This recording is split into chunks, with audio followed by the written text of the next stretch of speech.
ये कहानी है तीन ऐसे जिगरी दोस्तों की जो केवल दोस्त ही नहीं थे बल्कि जुर्म की दुनिया के बादशाह भी थे। माइकल, जिसकी निशानेबाजी में मौत भी कांप उठती थी। ट्रेवर, जिसकी आंखों में शिकारी की चमक थी। और ब्रैड, जो हर डकैती को जंग की तरह लड़ता था और जंग की तरह जीतता था। उनकी दोस्ती लोहे से ज्यादा मजबूत थी और उनका हौसला मौत से भी ज्यादा बेखौफ। लेकिन किस्मत को शायद उनकी यारी रास नहीं आई। साल 2004 का वो मनहूस दिन उनकी जिंदगियों पर काले साये की तरह टूट पड़ा। एक आखिरी डकैती के लिए जब तीनों साथ निकले तो किसी को अंदाजा न था कि ये सफर वापसी का नहीं बल्कि बिछड़ने का रास्ता है। घुटने टेको और अपने हाथ ऊपर करो। जरा भी हरकत की तो यही कहानी खत्म कर दूंगा। अब यहाँ के कर्ता धर्ता हम हैं। तुम्हारी जिंदगी हमारी गिरफ्त में है। दरवाजा खोलो। अगर और वक्त जाया किया तो एक एक की गर्दन काट दी जाएगी। आखिरी चेतावनी है ये। हाथ ऊपर रखो। बमबारी के सहारे तीनों दोस्तों ने तहखाने का मजबूत दरवाजा उड़ा दिया और पल भर में तिजोरी का सारा पैसा समेट लिया। अपनी कामयाबी पर इतराते हुए वे बैंक से बाहर निकल ही रहे थे कि तभी एक नागरिक ने माइकल को दबोच लिया और उसकी छाती पर बंदूक तान दी। हथियार फेंक दो। मैंने तुम्हारा चेहरा देख लिया है और अब ये चेहरा तुम्हें सलाखों के पीछे पहुंचाएगा। इंसान रोजाना 1000 बातें भूलता है। समझदारी इसी में है कि आज इस चेहरे को उन्हीं भूलों में दफन कर दो। अपने मित्र को बचाने के लिए ट्रेवर ने बिना एक पल गवाए नागरिक पर गोली चला दी। ट्रेवर उनकी दोस्ती की मजबूत नींव था, लेकिन माइकल को उसे धन्यवाद कहने का भी मौका नहीं मिला क्योंकि बैंक के बाहर पुलिस उन्हें घेर चुकी थी। तीनों फौरन गाड़ी की ओर भागे और उसे पूरी रफ्तार से दौड़ाया। वे पुलिस से बच निकलने में सफल तो हो गए, पर अफसोस उनकी गाड़ी टकरा गई। सौभाग्य से तीनों की जान बच गई और आगे का सफर उन्होंने पैदल तय करने का फैसला किया। लेकिन तभी अचानक ब्रैड को माथे पर गोली लगी और वह जमीन पर ढेर हो गया।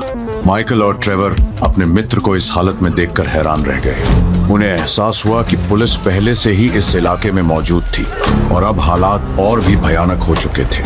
भागो यहाँ से। ये सरकारी अफसर है। किसी ने जरूर पीठ में छुरा खोपा है। ब्रैड की सांसें अभी चल रही है, लेकिन अगर हम यहाँ रुके तो तीनों की धड़कन यहीं थम जाएगी। तभी गोलियों की बारिश हुई।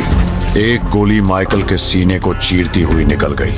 खून जमीन पर बहने लगा, पर उसकी आंखों में डर नहीं था, सिर्फ अपने दोस्त को बचाने की फिक्र थी।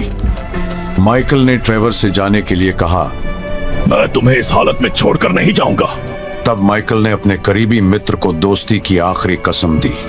ट्रेवर ने सीने पर पछतावे का पहाड़ लिए, बंदूक उठाई और अपने दोस्तों की मौत से लड़ने लगा। लेकिन जब आखिरी गोली भी खत्म हो गई तब उसका हौसला टूट गया। वो मुड़कर भागा।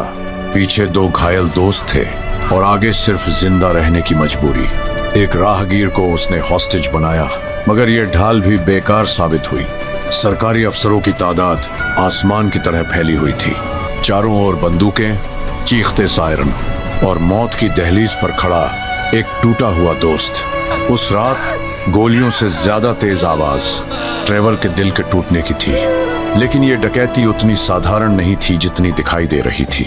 माइकल ने अपनी ही मौत का नाटक रचा और झाड़ियों के पीछे छिपकर अपनी ही कब्र को दफन होते देखा, जबकि ट्रेवर इस सच से अनजान था। 9 साल बाद माइकल ने पहचान बदलकर नए नाम से जिंदगी शुरू की, डकैती और लूटपाट की दुनिया से दूर। पर इसके बावजूद उसकी जिंदगी किसी अंधेरी काल कोठरी से कम नहीं थी। बच्चों की बेरुखी, टूटती शादी और रोज के झगड़े उसकी जिंदगी नरक बन चुकी थी। और ट्रेवर का कोई अता पता नहीं था, क्योंकि अपनी नकली मौत का नाटक रचने के बाद माइकल ने उससे कभी संपर्क नहीं किया और ब्रैड एक रहस्य बना हुआ था। इसी बीच 2 नए किरदार सामने आते हैं, फ्रैंकलिन और लमार, जो एक बेईमान वाहन व्यापारी के लिए काम करते थे। शोरूम पहुंचते ही उनकी नजर जिमी पर पड़ती है, जो कर्ज पर एक गाड़ी खरीदने आया था, और यहीं से कहानी एक नया मोड़ लेती है। मैं अपनी बेशकीमती गाड़ी तुम्हें नहीं बेचूंगा, क्योंकि मुझे तुम्हारे लहजे में अक्ल से ज्यादा गुरूर नजर आता है। तुम्हें पैसों की तंगी है ना?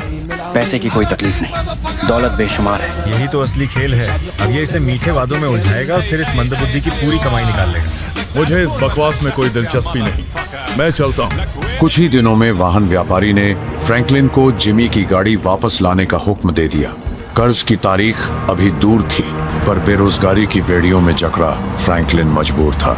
दबे पांव हवेली में घुसकर वो जिमी की गाड़ी चुरा लाया और शोरूम की ओर निकल पड़ा। तभी पीछे से उसकी कनपट्टी पर बंदूक तानी गई। पीछे बैठा था माइकल, यानी जिमी कोई और नहीं बल्कि माइकल का बेटा था। माइकल की आवाज में आग थी। उसने फ्रैंकलिन को शोरूम तोड़ने का हुक्म दिया। ये 9 मिलीमीटर की पिस्टल इस वक्त तुम्हारी किस्मत लिख रही है। शोरूम की दीवार तोड़कर अंदर घुसो, वरना तुम्हारा अंत यहीं तय हो जाएगा। माइकल के आदेशों का पालन करने के सिवा फ्रैंकलिन के पास कोई और रास्ता नहीं था। उसने गाड़ी मोड़ी और कांच तोड़ते हुए शोरूम में घुसा दी। शोरूम में माइकल ने वाहन व्यापारी को बेरहमी से पीटा, उसकी चीखों को अपने गुस्से में दबा दिया और उसे अधमरी हालत में छोड़कर चला गया। वाहन व्यापारी को सबक सिखाकर माइकल अपने घर लौटा, लेकिन दरवाजे पर खड़ा चेहरा किसी और का नहीं, फ्रैंकलिन का था। काम की तलाश में उम्मीद की एक आखिरी किरण लिए फ्रैंकलिन को देखते ही माइकल की आंखों में अतीत की परछाइयां उतर आईं। उसे अपनी पुरानी जिंदगी की झलक दिखी। बंदूक, बारूद, डकैती और उबलता हुआ खून। उसके दिल में एक अनजाना अपनापन जाग उठा। फ्रैंकलिन उसे जाना पहचाना सा लगा, जैसे कोई बिछड़ा हुआ साया फिर लौट आया हो। मेरी चौखट पर आने का मकसद है। काम की तलाश मुझे यहाँ खींच लाई। तुम्हारी दुनिया में मेरे लिए कोई जगह है। मैं अब उस खेल का हिस्सा नहीं हूँ। तो अब पूरी जिंदगी बंदूक की जगह पंछियों की आवाज सुनने का इरादा है। मैंने इस खेल में उम्र गुजारी है, खून और बारूद की महक में सांसें गिनी है। तकदीर मेहरबान थी, इसलिए मौत टल गई। अब मैं थक चुका हूँ। लेकिन उस दिन मैंने तुम्हें लड़ते देखा, मानो कोई मुर्दा कब्र से उठकर शहर पर कयामत ढा रहा हो। वो बस एक मर्द का फर्ज था। गंदी नाली के कीड़ों के खिलाफ स्वच्छता अभियान था। तुम्हारा फर्ज तुम्हें मर्द बनाता है और मेरी मजबूरी मुझे मजदूर बनाती है। तुम अच्छे लड़के हो। इस दलदल के ख्वाब देखना छोड़ दो।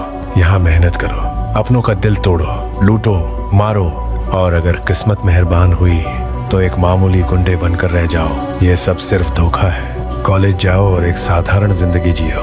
लूटपाट की दुनिया के बुरे तजुर्बों की वजह से माइकल ने फ्रैंकलिन को कॉलेज जाने की सलाह दी, पर उनके मुकद्दर को कुछ और ही मंजूर था। अचानक माइकल को पता चला कि उसका बेटा अगवा हो गया है। बेबस पिता बनकर उसने फ्रैंकलिन से मदद मांगी। फ्रैंकलिन की शानदार रफ्तार और हौसले से जिमी बच गया और माइकल ने उस पर भरोसा कर उसे काम देने का वादा किया। लेकिन घर लौटते ही माइकल हैरान रह गया। उसकी पत्नी उसे धोखा दे रही थी। उसका सब्र टूट गया और उसकी आंखों में आग उतर आई।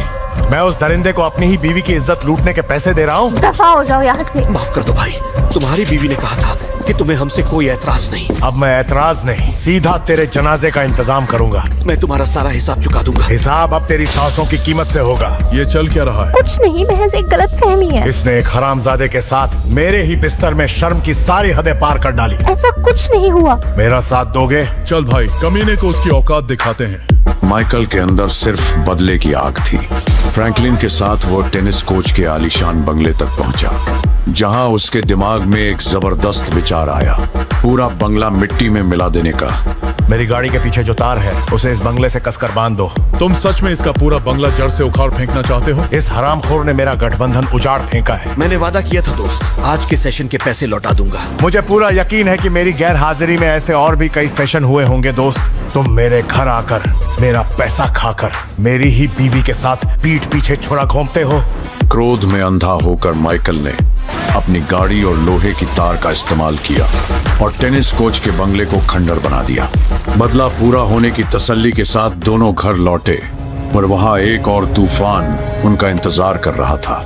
जिस बंगले को उन्होंने तोड़ा था वह मेक्सिको के खूंखार बंदूक और बारूद के व्यापारी मार्टिन का था। मार्टिन ने माइकल की मौत का ऐलान किया और उसकी जान बख्शने के बदले बंगले की कीमत वसूली। क्या तुम्हें अंदाजा भी है कि मैं कौन हूँ? शायद हाँ। जरा इन जनाब को भी मेरी पहचान से रूबरू करवाओ। मार्टिन मद्रासो। दुनिया इसे व्यापारी कहती है, अंडरवर्ल्ड इसे सरताज मानता है। इस पर गैर कानूनी नशे के कारोबार चलाने का आरोप लगा था, लेकिन इसके खिलाफ गवाही देने वाले लोग मार दिए गए और मुकदमा गिरा दिया गया। शाबाश बच्चे। माइकल, मेरा तुमसे एक सवाल है। तुमने तुमने मेरे शानदार बंगले को मलबे में क्यों बदल दिया? मुझे लगा उसका मालिक मेरी बीवी के साथ सो रहा था। एक टेनिस कोच के लिए वो कोठी कुछ ज्यादा ही शाही नहीं थी। उस वक्त मेरी अक्ल पर गुस्से का पर्दा पड़ा था। अब उसकी भरपाई तुम करोगे और मेरा अंदाजा है कि इसकी कीमत लगभग 25 लाख के आसपास बैठेगी। इतनी बड़ी रकम कमाने का रास्ता सिर्फ एक ही दलदल से होकर जाता है। पुराने दोस्तों से संपर्क करना होगा। मुझे थोड़ी देर सोचने दो फ्रैंकलिन। यही से माइकल की तकदीर ने फिर करवट ली और उसे उसी अंधेरी गली में वापस खींच लाई जहां से वो कभी जान बचाकर निकला था। उसकी किताब में पैसे कमाने का बस एक ही उसूल था, डकैती, लूट, खून पसीने से लिखा गया खेल। बीते बरसों में उसने अपनी उस खूनी जिंदगी से दूर भागने की हर मुमकिन कोशिश की थी। परिवार चुना, सुकून ढूंढा और एक शरीफ इंसान बनने का ढोंग रचा। मगर जब हालात गला दबोच ले तो इंसान को वही हथियार उठाने पड़ते हैं जिन्हें वो दफना चुका होता है। मजबूर होकर उसने अपने पुराने साथी लेस्टर से संपर्क किया। एक होशियार और चालाक हैकर अपने मरे हुए दोस्त का स्वागत नहीं करेगा कमीने। मुझे यकीन था कि एक दिन तू मेरे घर जरूर आएगा, लेकिन मैं तो मर चुका था। मौत भी तुझे झेल नहीं पाई। अब मुद्दे पर आ, कौन सी मुसीबत तुझे मेरे दरवाजे तक घसीट लाई है? तुझे कैसे मालूम? उलझने ही इंसान को अतीत का दरवाजा खटखटाने पर मजबूर करती हैं। मैं कभी एक अच्छा दोस्त नहीं बन पाया लेस्टर। देर आए दुरुस्त आए। मेरे लिए काम करके अपनी दोस्ती का मुआवजा चुका देना। मुझे एक जोखिम भरा काम करवाना है और तुझे मेरी मदद चाहिए। दोनों फायदे में रहेंगे। मेरे पास और कोई रास्ता नहीं। खैर, मैं सच में शर्मिंदा हूँ। मैं तुझसे नाराज नहीं हूँ। ना तूने सरकार को मेरा नाम दिया, ना ही मुझे धोखा दिया। रही बात तेरी, मैंने भी तेरा राज दफनाए रखा कि तू किसी कब्र में सड़ने के बजाय एक ऐसी शादी में गल रहा है जहां तेरी बीवी और बच्चे तेरी कद्र नहीं करते। लेकिन इसी बीच माइकल को फिर याद आ गया कि उसने ये जिंदगी छोड़ी ही क्यों थी। क्यों उसने अंडरवर्ल्ड की राह से मुंह मोड़कर एक परिवार चुना था। जब उसका अपने ही बेटे से टकराव हुआ तो उसे एहसास हो गया कि ये लड़ाई सिर्फ सड़कों पर नहीं, उसके अपने घर के अंदर भी चल रही है। आपको जरा भी शर्म नहीं आई? वो मेरा टीवी था। जुबान संभाल कर बात करो। आज माँ की बात सच साबित हो गई। आपको अपने परिवार के जज्बातों की कोई कद्र नहीं है। मैं बस ये चाहता हूँ कि तुम अपनी जिंदगी में कामयाबी हासिल करो। वाह पापा, क्या शानदार सीख है। टीवी तोड़कर दी गई ये नसीहत हमेशा याद रहेगी। एक बाप होने के नाते मैं सिर्फ तुम्हारा भला चाहता हूँ। आपकी मोहब्बत का तरीका सच में कमाल है पापा। पहले चीजें तोड़ते हैं, फिर उसे नेकी का नाम देते हैं। माइकल और उसके परिवार के बीच के फासले बढ़ते जा रहे थे। उसके बच्चे और बीवी उससे नफरत करने लगे थे। बदकिस्मती से माइकल के पास फिलहाल आगे बढ़ने के सिवा कोई और रास्ता नहीं बचा था। कर्ज की जंजीरें तोड़ने के लिए उसे उसी राह पर लौटना पड़ा जिसे वो कभी छोड़ आया था। इसलिए उसने गहनों की दुकान में चोरी करने की योजना को अंजाम देने का फैसला किया। जगह और पहरे की कमजोरी कहती है कि पेचीदे रास्ते इस डकैती में काम नहीं आएंगे। हालात सादगी मांगते हैं। अंदर घुसने से पहले हम उनकी सुरक्षा व्यवस्था को कमजोर करेंगे। शोरूम का पहरेदार बाईं तरफ होगा। हम उसे बेहोश करेंगे और ठीक 15 सेकंड बाद तुम अंदर घुसोगे। तुम कर्मचारियों पर कड़ा दबाव बनाओगे। एक आदमी भीड़ संभालेगा। तब तक मैं और लेस्टर काउंटर से सारा माल समेट लेंगे। पूरे काम में बस 90 सेकंड लगेंगे। आखिरकार डकैती का दिन आ गया। माइकल और उसकी टोली ने अपनी पहचान बदली और सुरक्षा कवच पहना जो उनके सिर और जिस्म को ढाल की तरह बचा सके, और फिर शोरूम पर धावा बोल दिया। देवियों और सज्जनों, मैं आपको 10 सेकंड की मोहलत देता हूँ। मुझे आपकी कीमती सांसें खत्म करने पर मजबूर मत कीजिएगा। बिना होशियारी दिखाए जमीन पर बैठ जाइए। कांच तोड़कर उन्होंने सारे गहने चुरा लिए। मिशन की कामयाबी की खुशी उनके चेहरों पर साफ झलक रही थी। लेकिन उसी वक्त माइकल ने कुछ ऐसा बोला जो भविष्य में उसकी शांत जिंदगी में एक बड़ा तूफान लाने वाला था। मैंने पुलिस को खबर कर दी है। तुम बच नहीं पाओगे। इंसान रोजाना 1000 बातें भूलता है। समझदारी इसी में है कि आज इस चेहरे को उन्हीं भूलों में दफन कर दो। इसके बाद वे सभी वहां से भाग निकले। लेस्टर ने उनसे वादा किया कि डकैती से कमाया गया मुनाफा उन्हें थोड़े समय बाद मिल जाएगा। जब वो अपनी जीत का जश्न मनाने लगे तभी एक सरकारी अफसर माइकल के घर आ पहुंचा। उसने उन्हें एक क्लिप दिखाई जिसमें वही पहरेदार राष्ट्रीय टेलीविजन पर माइकल की डकैती का बयान दे रहा था। मैंने उन लुटेरों का डटकर सामना किया। उनमें से एक ने तो ये भी कहा कि इंसान रोजाना हजारों बातें भूलता है और समझदारी इसी में है कि मैं उनका चेहरा अपनी यादों से मिटा दूं। ये खबरें ट्रेवर तक भी पहुंच चुकी थी। जैसे ही उसने ये समाचार सुना वो एक ही पल में माइकल के शब्द पहचान गया। इंसान रोजाना 1000 बातें भूलता है। समझदारी इसी में है कि आज इस चेहरे को उन्हीं फूलों में दबा। वो ये देखकर दंग रह गया कि उसका दोस्त मौत को मात देकर लौट आया है। हैरानी और खुशी ने उसे एक साथ जकड़ लिया। लगभग 10 साल बीत गए। मैंने तुम्हारी मौत का मातम मनाया था दोस्त, लेकिन तुम तो मरे ही नहीं थे। तुम मेरे सबसे करीबी दोस्त थे माइकल। अब तुम अंदाजा भी नहीं लगा सकते कि तुम्हारे इस पुनर्जन्म के बाद सबसे पहले तुम्हारी दहलीज पर कौन दस्तक देने वाला है। ट्रेवर का दिल धोखे की आग में धड़क रहा था। हर धड़कन में गुस्से की लपटें उठ रही थी। पिछले 9 सालों से ट्रेवर ने अपने दोस्त की मौत का शोक मनाया, और माइकल ने ये जानते हुए भी उसे अंधेरे में रखा। जो दोस्त कभी कदम से कदम मिलाकर चलते थे, हर जुर्म हर खतरे में साथ होते थे, जिनके बीच भरोसे का रिश्ता खून से भी ज्यादा गहरा था, आज वही रिश्ता धोखे की बुनियाद पर खड़ा नजर आ रहा था। ट्रेवर के लिए यह कोई साधारण धोखा नहीं था, बल्कि दोस्ती के नाम पर किया गया कत्ल था। लेकिन कहानी वहां खत्म नहीं हुई। ये तो बस 2 पुराने दोस्तों के पुनर्मिलन की शुरुआत थी।